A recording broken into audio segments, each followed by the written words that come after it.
Muy buenos días a todas y a todos. Vamos a iniciar con una información muy relevante.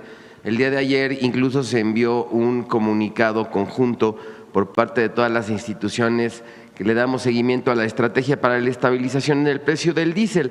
Recordar que hace algunas semanas la presidenta de la República, la doctora Sheinbaum, encabezó una reunión con todo el sector gasolinero para hacer una serie de acciones para disminuir el precio del diésel a menos de 27 pesos por cada litro.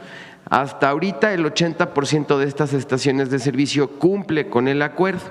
¿En qué consiste este acuerdo por parte de las instituciones del Estado mexicano? Se mantiene la aplicación de estímulos a partir del IEPS. 2, en coordinación con la banca y las emisoras de vales se disminuyen las comisiones por pago con tarjeta y medios electrónicos.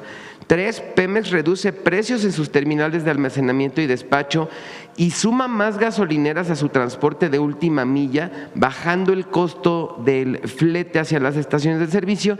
Y 4, se refuerza la seguridad y se optimizan las cadenas de suministro en todo el país. El 20% restante corresponde a estaciones de servicio que venden el diésel por encima de un margen razonable y nosotros vamos a continuar vigilando este mercado para garantizar una competencia justa. Aquí tenemos y ponemos a su disposición un QR para consultar las estaciones de servicio que están vendiendo, como aquí lo comentamos, por arriba de un margen razonable. Adelante. Y en este sentido le damos seguimiento al monitoreo del precio de diésel. Está la semana pasada el precio promedio nacional en 27 pesos con 10 centavos, destacando esta Pemex operadora Río Colorado en Hermosillo, Sonora, que vende en 26 pesos con 95 centavos. Y miren, el margen de ganancia por cada una de las regiones en ningún caso está arriba de 1 peso con 50 centavos por litro de diésel. Le vamos a poner una palomita.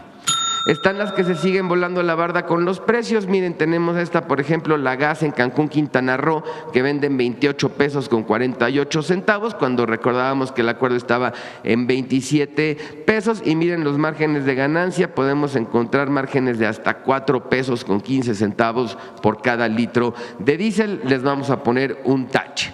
Recordarles a todas y a todos que contamos con un mapa virtual en el sitio de internet de Profeco, en donde pueden identificar los precios de las estaciones de servicio, tanto en gasolina regular como en diésel. Adelante.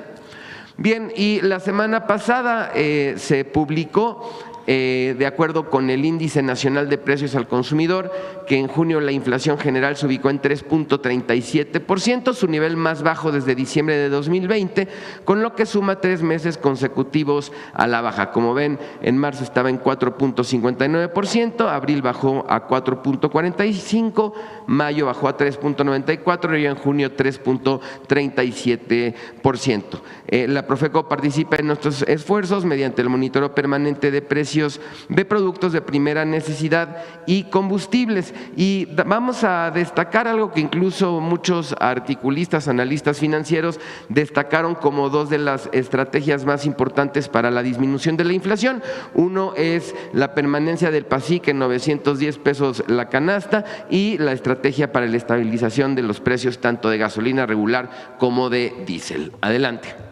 Aquí ponemos unos ejemplos de cómo ha disminuido los precios de productos muy importantes que integran la canasta y otros que no la integran, pero que también han presentado disminuciones importantes de precios. Y aquí tenemos, con respecto a mayo del mes pasado, una disminución en el precio del kilo de jitomate de casi 39%, estando actualmente en precio promedio 25 pesos con 5 centavos. Tenemos la disminución también del kilogramo de chile jalapeño en casi 14%, ubicándolo en 24 pesos 36 centavos, precio promedio. El kilo de limón también una disminución de casi el 9% y el paquete de 18 piezas de huevo también una disminución de más del 7%. Aquí otros productos que no están en el PASIC, pero que también han disminuido. Miren, el chile poblano ha disminuido casi 40.43% su precio, el kilo de chile serrano casi 27%, la uva casi 19% y el pepino 10% con 10.13%, estando más o menos precio promedio 22 pesos con 60 centavos. Recordarles que tenemos nuestro mecanismo de quiénes quieren los precios para que puedan hacer comparativos de estos y otros productos al momento de hacer sus compras. Adelante. Bien, aquí está el seguimiento del precio justamente de nuestra canasta básica. Tenemos la más barata, Chedraui Aguascalientes, 748 pesos con 50 centavos. Le vamos a poner una palomita. Y la más cara, Walmart Culiacán, que miren, nada más se pasa por 30 centavos, 910 con 30, y por eso le vamos a poner un tache. Nuestro tradicional comparativo de tres ciudades, Álvaro Obregón, Ciudad de México, la más barata, Mega Soriana San Jerónimo, 800 pesos con 80 centavos, le vamos a poner una palomita. Y la más cara, La Comer El Olivar, 862 con 20, también palomita. Pero vean, estos casos a veces no son tan comunes, en que todo nuestro monitoreo y las ciudades que estuvimos monitoreando dan como precio menos de los 910 pesos. En Morelia, Michoacán, Bodega Aurrera Morelia Este, 788,50, palomita. Y La Comer aquí en Morelia, 891,20, también palomita. Saltillo, Coahuila, Soriana Hipercos, la más barata, 826,40, palomita. Y la más cara, Ley Praderas, 906,40, también palomita. Siguiente.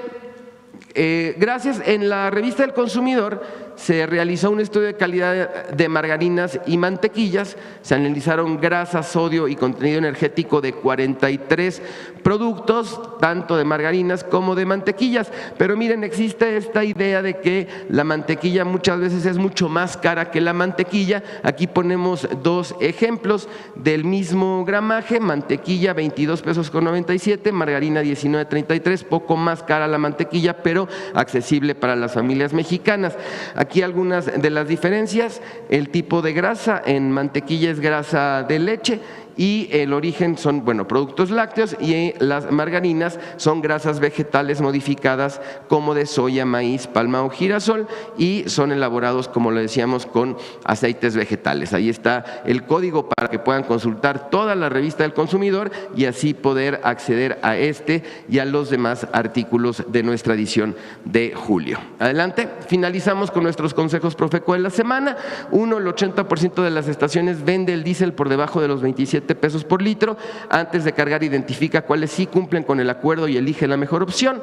2, los precios de algunos productos de la canasta PASIC siguen bajando en beneficio de la población. Utiliza el quienes quieren los precios para encontrar establecimientos con precios justos. 3, mantequilla y margarina no son lo mismo, difieren en su origen y tipo de grasa. Compara antes de comprar con el estudio de calidad de la revista del Consumidor de julio. Nuestras redes sociales, la página de internet y el número del consumidor. Muchas gracias, presidenta. Buenos días. Gracias, Iván. Gracias, presidenta. Buenos días. Angélica Guerrero, del financiero Bloomberg Televisión. Preguntarle como primer tema sobre la exportación del azúcar, ¿qué beneficios va a tener y si está garantizado el abasto hacia Estados Unidos con los trabajos que se realizan en México? Muy importante la pregunta que haces. Desde el 2022 bajó la cuota de importación de Estados Unidos del azúcar mexicana, o dicho de otra manera, disminuyeron las exportaciones del azúcar mexicana hacia los Estados Unidos. Hay cerca de 500,000 familias que viven de la industria del azúcar, principalmente los productores,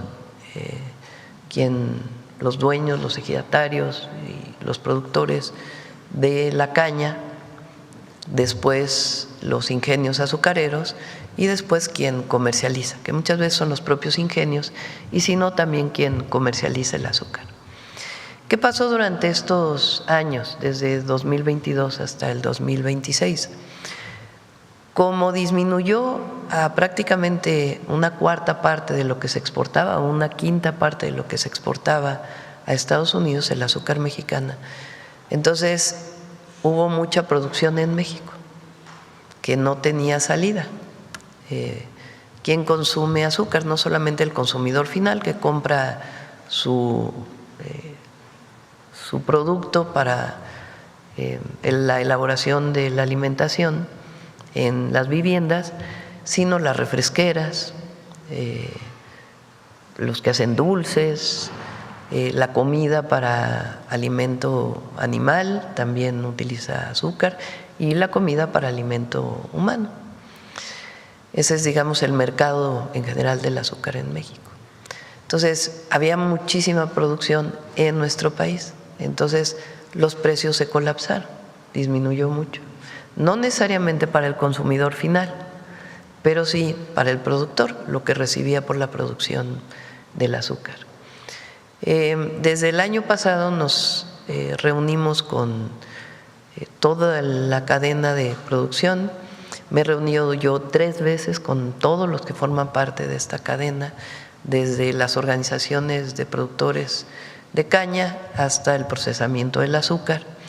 Y lo que nos decían es lo más importante en este momento pues es recuperar el mercado en los Estados Unidos. Ahí la verdad quien hizo un trabajo extraordinario es Julio Verdegué.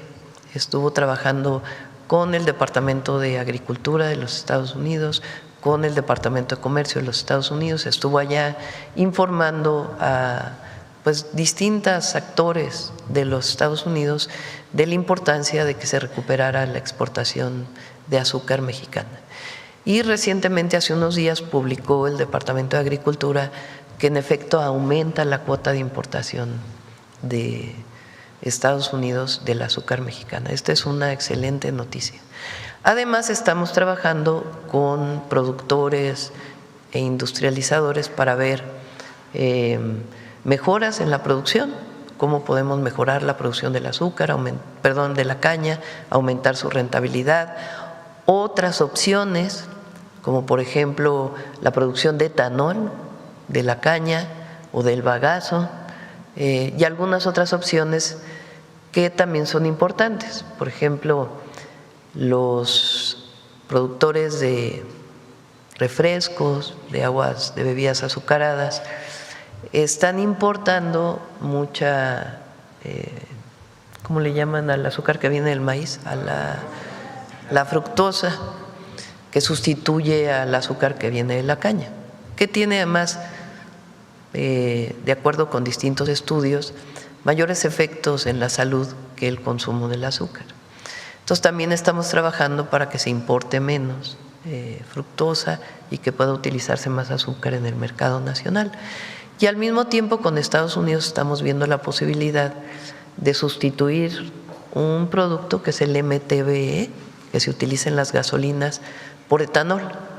Entonces es un trabajo integral que estamos haciendo con Estados Unidos y la muy, muy buena noticia para todos los que forman parte, imagínense 500,000 familias más los empleos indirectos que se generan, de que se recupera la cuota de exportación del azúcar mexicano. Se recupera entonces ya prácticamente a largo plazo y el beneficio directo para el productor. Se recupera para este ciclo y para el próximo. Es decir, tiene todavía que negociarse el siguiente ciclo, pero por lo pronto para este ciclo agrícola se recupera la exportación de azúcar a Estados Unidos, que es muy buena noticia. ¿El beneficio en el precio directo al productor cuál sería?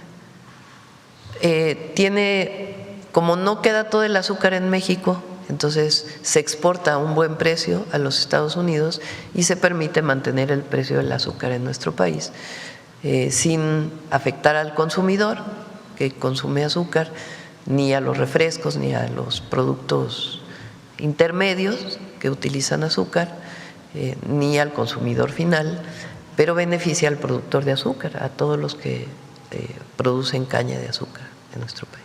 Gracias, Presidenta. Y ya por último, en último tema, sobre las últimas declaraciones del ex embajador Ken Salazar, ha dado algunas entrevistas. Si tiene alguna opinión, también él menciona que él se intentó comunicar con el expresidente López Obrador en repetidas ocasiones, pero que ya no obtuvo una respuesta en algunas de sus declaraciones. Bueno, hay varias cuestiones interesantes en la entrevista, no la he terminado de ver, para serles franca, me pasaron ayer ya el documento completo, la transcripción de la entrevista para poderla revisar, pero hay cuestiones muy interesantes. Él, por ejemplo, dice que no tenía ningún indicio de que el gobernador de Sinaloa pudiera estar involucrado en algún vínculo delincuencial.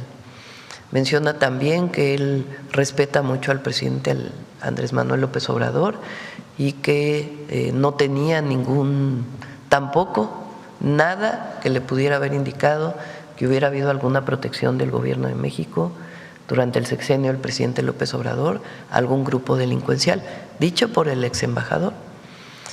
Y sobre el tema ya directamente del caso del avión que lleva a estos dos delincuentes a Estados Unidos, tiene una versión que es contradictoria con la versión que se presenta por parte de la exposición de esta aeronave en una feria, como si hubiera sido una operación del FBI. Entonces hay una contradicción ahí que la explicamos muy claramente la semana pasada y que tiene que seguirse investigando, y por eso la Fiscalía está en este proceso. Pero es muy interesante lo que él dice respecto al gobernador de Sinaloa y respecto al presidente Andrés Manuel López Obrador y su gobierno. Entonces, es importante que todos escuchen esta entrevista porque no tiene nada que ver con lo que la oposición y muchos adversarios nuestros hablan ahora y antes de vínculos o del narcogobierno, como dicen. El embajador claramente, el ex embajador claramente está diciendo no tenía conocimiento. Y todos sabemos, porque fue público, que a partir del episodio del avión, pues el presidente públicamente dice ponemos en pausa la relación con el embajador por la injerencia que pudo haber tenido Estados Unidos en ese momento, en ese hecho, porque resulta grave que pudo haber habido una injerencia más allá de la detención de los delincuentes. Y como lo planteé yo el viernes, de cómo pudieron haber hecho acuerdo con una parte de un grupo delincuencial contra otro, y que esto siempre lleva a más violencia, distinto a que se hubiera operado junto con el gobierno de México, distinto hubiera sido. Pero es interesante la entrevista del ex embajador. Entonces, ¿su gobierno está conforme, por ejemplo, con estas declaraciones que hizo? Pues no es si estamos conformes o no estamos conformes, es lo que él dice y se toma como tal, y es importante pues que le escuchen todos para que conozcan la opinión del ex embajador respecto al gobierno del presidente Andrés Manuel López Obrador, porque un periódico sacó hace unas semanas, el Reforma, solamente una parte del libro donde decía que un empresario le había dicho a él que estaba preocupado por la detención del Mayo Zambada.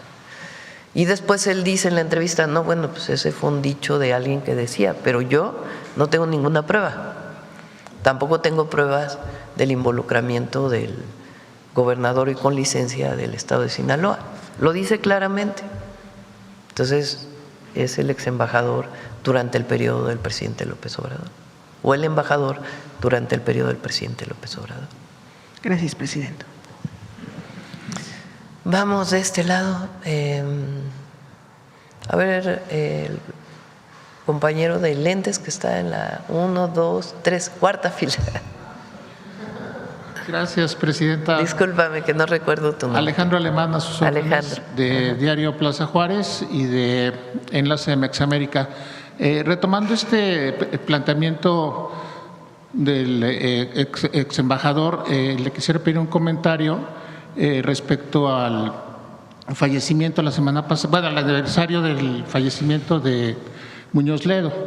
Muñoz Ledo planteó, y eso se salió en el Senado, en la discusión, planteó durante una reunión de la COPAL que López Obrador, pues una figura controversial, Muñoz Ledo, había hecho un pacto con la delincuencia y inclusive le advierte que ese pacto no puede ser transaccional, que no puede aspirar a hacerlo de esa manera. Finalmente, creo que esa sesión del Senado donde se recordó a Muñoz Ledo, recordó un personaje que es muy controversial, que estuvo tanto en la izquierda y tuvo un periodo final muy polémico contra la 4T, desde bueno, no contra la 4T, con el presidente Obrador, desde el tema de Saldívar en el famoso transitorio que lo prolongaba por el gobierno, el que no se le haya permitido continuar como legislador para la parte final de su vida. ¿Qué opinión le merece la actuación de este político, Presidenta? Gracias. Es muy difícil hablar de una persona que ya falleció. Siempre hay que tener respeto por las personas que fallecieron, porque en todo caso pues no tendría él la manera de defenderse frente a la opinión que yo pudiera expresar.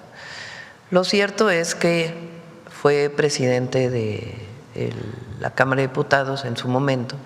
Él quiso prolongar su presidencia, no se le permitió, él se molestó, y después a partir de ahí pues comenzó a tener diferencias.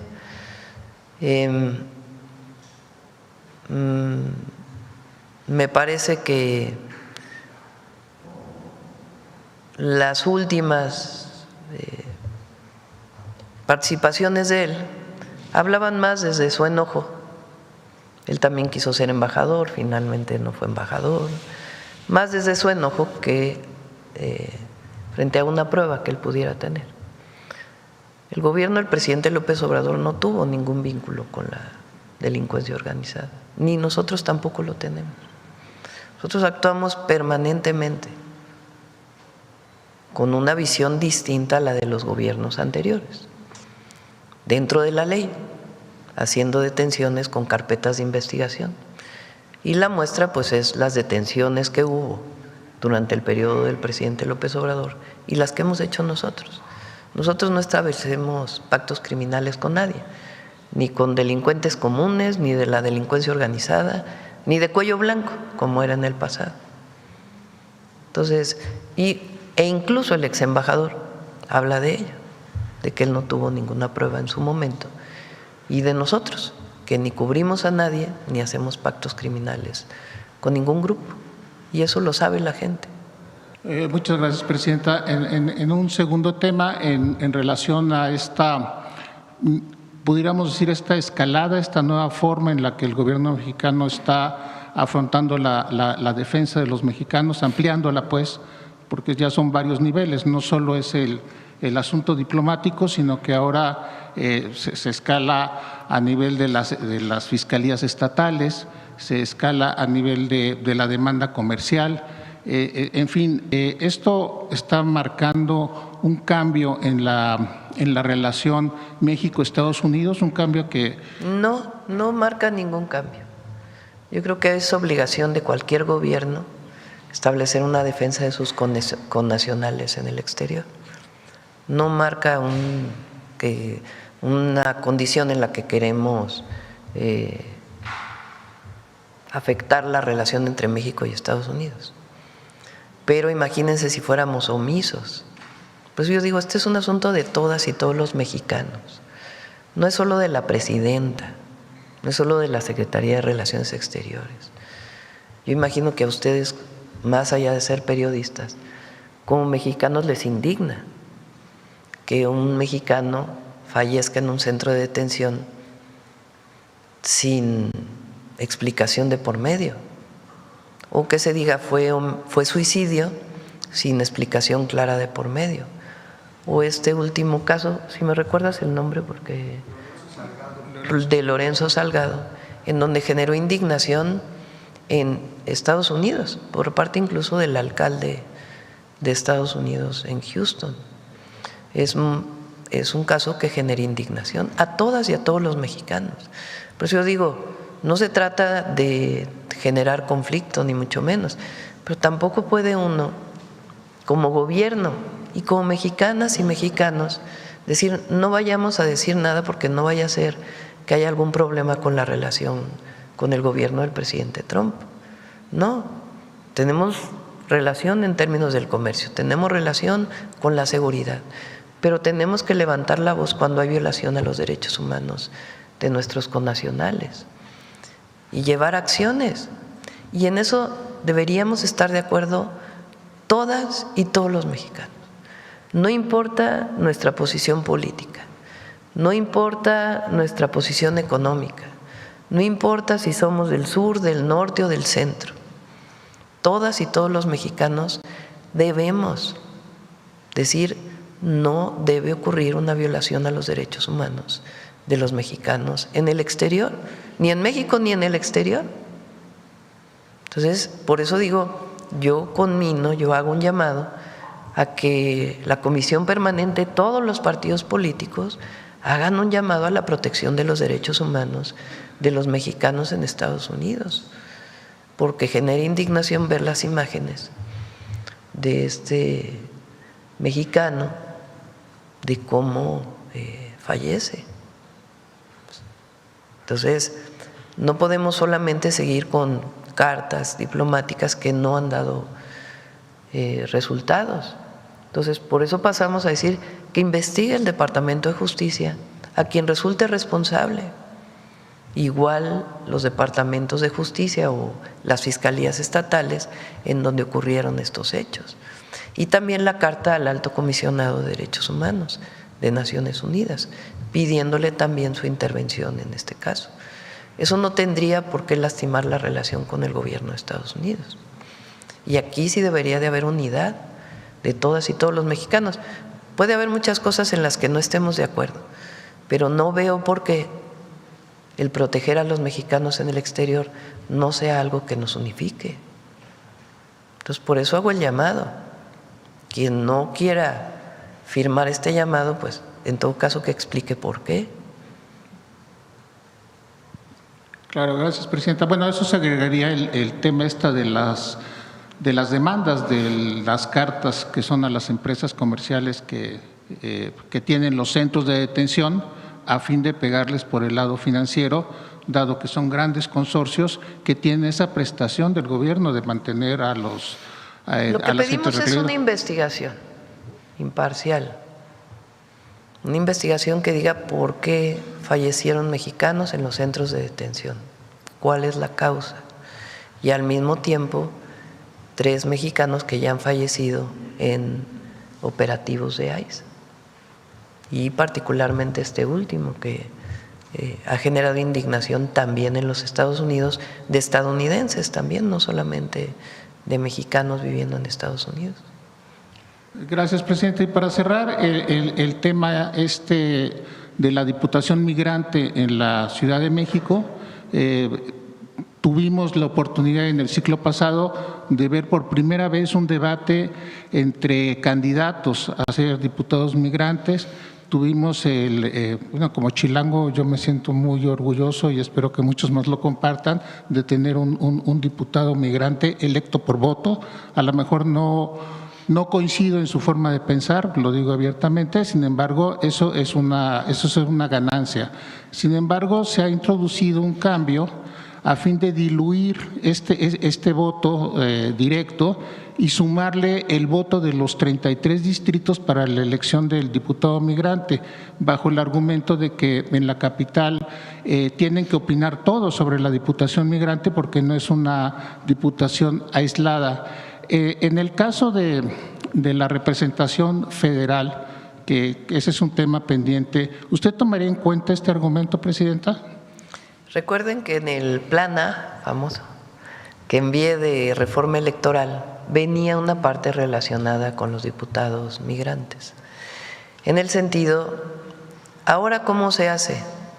El partido político decide a qué diputado migrante propone en su lista plurinominal, pero le corresponde al partido político decidir a quién propone. No hay una participación por parte de la comunidad mexicana en Estados Unidos y en otras partes del mundo de a quién proponer. Entonces, lo que yo proponía es que, aunque pudiera estar en la lista de los partidos políticos, que los partidos políticos tuvieran obligación de poner a consideración de la comunidad de mexicanos en el exterior a quién se propone y que hubiera una votación en ese sentido. Como saben, el Plan A no pasó, entonces pues ya no se propuso esto, pero puede considerarse para un siguiente momento. Incluso no creo que nadie esté en contra de que sean los propios mexicanos en el exterior quienes decidan quién los representa y no el partido político decidir quién lo representa sin la participación de la gente. Sí, pero aquí estamos hablando del Congreso de la Ciudad de México, que hay una propuesta, una vez que ya se logró que los mexicanos en el exterior elijan a su diputado migrante. Hay una propuesta para que se sume a la votación del diputado migrante la votación de los 33 distritos y la fuerza predominante sea la que determine quién es el diputado migrante. Tendrán que explicarlo en el Congreso de la Ciudad de México. Bueno, lo único que le puedo puntualizar sobre este tema digamos, es lo que está de fondo, que es importante, es bajo qué mecanismo participan los mexicanos en el exterior, que son 40 millones por lo menos en Estados Unidos, o 38 millones, dependiendo de cómo se contabilicen, y las generaciones y los que tienen doble nacionalidad. Entonces, quien tiene nacionalidad mexicana tiene derecho a votar, aunque también tenga una nacionalidad estadounidense o esté trabajando con papeles migratorios en Estados Unidos o no tenga papeles migratorios. Todos tienen derecho a votar si son mexicanos y tienen nacionalidad mexicana.